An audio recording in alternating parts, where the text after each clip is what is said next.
L'un des premiers objectifs de GESMobile est de faciliter au maximum l'enregistrement des pointages dans un chantier, afin de les rendre disponibles et exploitables en temps réel. Nous essayons de pointer en bloc la section Administration paramétrée pour l'utilisateur en cours. Une alerte sur le bouton rouge nous signale des risques de doublons. Justement, nous nous sommes trompés de date. GES charge les données en effectuant toutes les vérifications de sécurité et d'autorisation.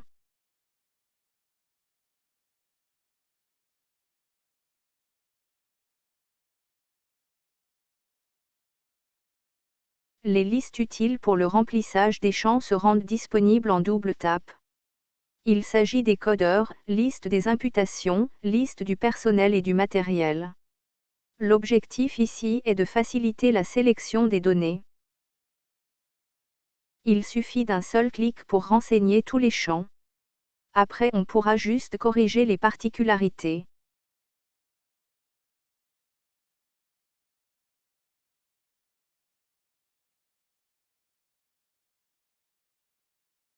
Les données qui s'affichent sous notre responsabilité suite à notre entrée dans le système ont été paramétrées par le pointeur général. Mais l'utilisateur peut ajouter ou supprimer un employé, dans le cas par exemple d'une mutation express intra-chantier, qui n'est pas passée par le service du personnel, et donc par le pointeur général.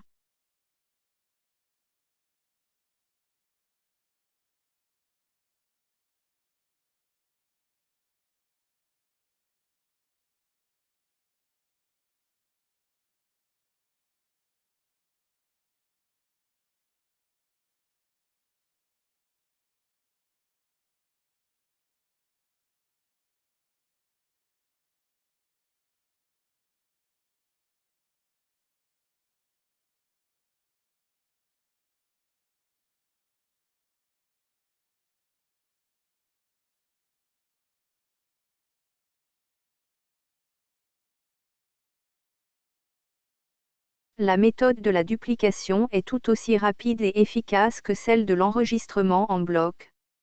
On choisit une date parmi celles déjà enregistrées, que propose l'application. Du moment où la journée d'aujourd'hui risque fort de ressembler à celle d'hier dans une section, ou le samedi en cours ressemblait au samedi précédent, on en profite et il ne restera que quelques éventuelles modifications.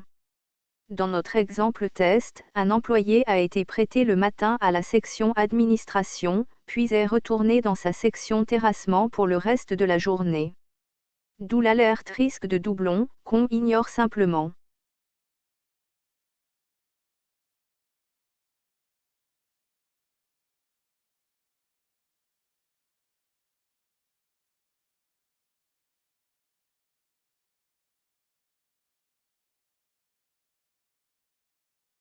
Rappelons que le statut de chaque employé affiché, actif, en mission, malade, mise à pied, etc., est géré en amont par le pointeur général.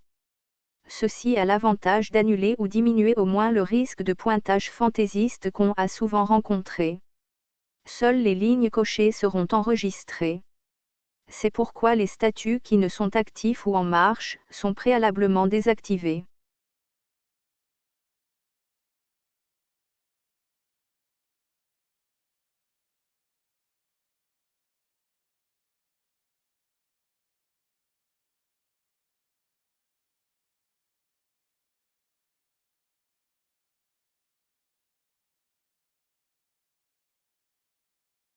Soit le pompiste, qui enregistre les données de sa distribution de carburant. Oups! Nous ne lui avons encore attribué aucune autorisation.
Les données de distribution de carburant s'enregistrent tout aussi simplement et rapidement.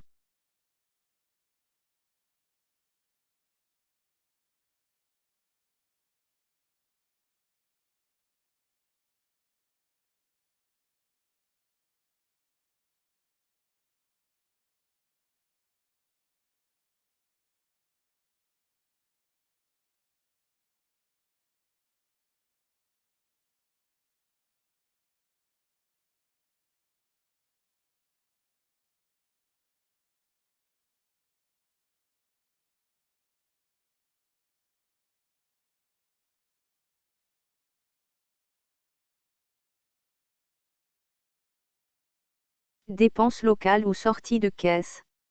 Soit un chef de brigade topo qui sollicite un montant de 100 000 francs pour acheter des piquets pour le service topographie.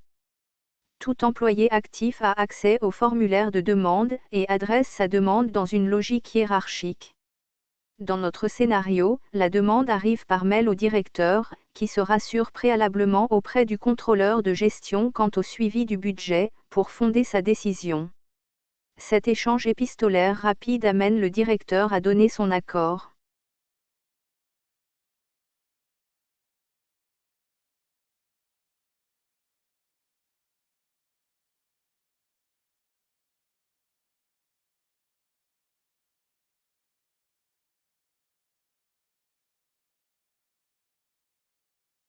Lorsque le directeur sélectionne une réponse qui concerne la caisse, la demande ne fait plus seulement l'objet d'une transmission par courrier, mais aussi un formulaire de demande avec accord du directeur est transmis directement à la caisse.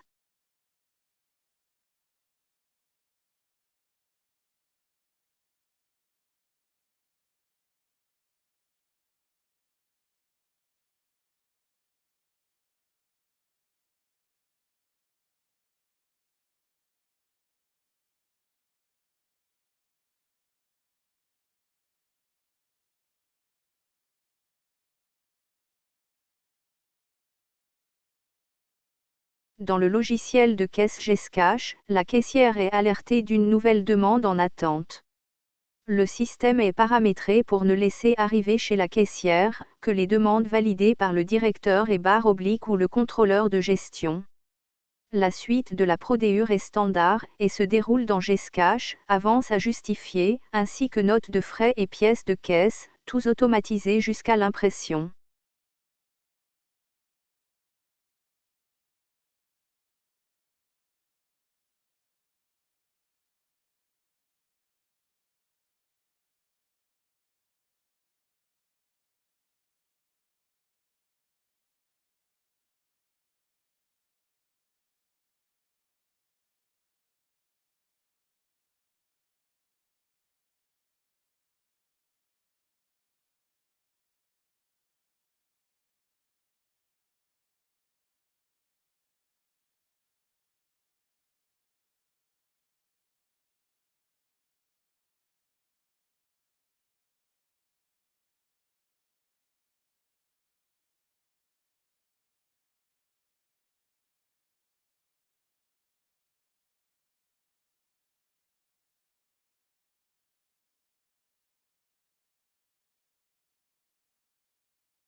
Le pointage des sous-traitants se fait en enregistrant les avancements au quotidien.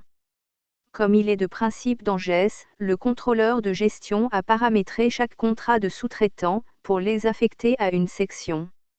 Le pointeur ou chef de section qui se logue retrouve la liste des contrats qu'il suit dans sa section. Les contrats qui ont été catégorisés et paramétrés comme mensuels s'auto-avancent. Il s'agit par exemple des loyers, dont la quotité journalière est automatiquement calculée pour ressortir dans le rapport d'exploitation du jour. Pour les autres formes de sous-traitance, il suffit d'enregistrer la quantité ou le pourcentage de l'avancement constaté. Le suivi de l'activité de transport, aussi bien pour l'entreprise que pour les sous-traitants, est délicat parce que requérant beaucoup de précision. À partir de son téléphone ou de sa tablette, le pointeur appelé à enregistrer les navettes des camions de transport des agrégats par exemple, planifie la réception des sous-traitants à lui affectés, en ouvrant leurs formulaires respectifs, qui peuvent rester ouverts toute la journée. N'oublions pas que, même si la zone de réception n'est pas couverte par un réseau Internet, GES s'enregistre en local, et transférera dans la base centrale en réseau une fois que l'utilisateur aura atteint une zone couverte.